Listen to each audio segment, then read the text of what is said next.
হরে কৃষ্ণ।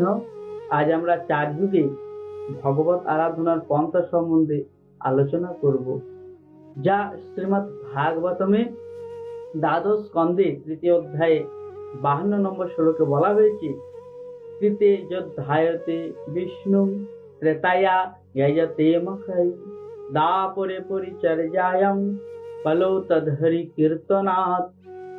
কৃতে সত্য যুগে ভগবান বিষ্ণু ধ্যান, ত্রেতায়া যজতে মখঃ ত্রেতা যুগে যজ্ঞ, যেমন অশ্বমেধ যজ্ঞ, গোমেধ যজ্ঞ, দাপরে পরিচর্যায়ম দাপর যুগে অর্চনের দ্বারা যে ফল লাভ হয়, কলিযুগে কেবল হরে কৃষ্ণ মহামন্ত্র কীর্তন করার ফলে একই ফল লাভ হয়। এছাড়াও বৃহৎ নারদীয় পুরাণে তৃতীয় স্কন্ধে অষ্টম অধ্যায়ে 126 নম্বর শ্লোকে বলা হয়েছে, হরের নাম হরের নাম হরের নামৈব কেবলম কলৌ নাস্তিব্য নাস্তিব্য নাস্তিব্য গতিরন্যথা।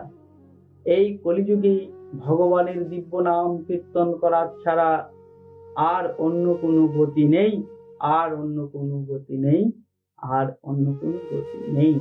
হরে কৃষ্ণ।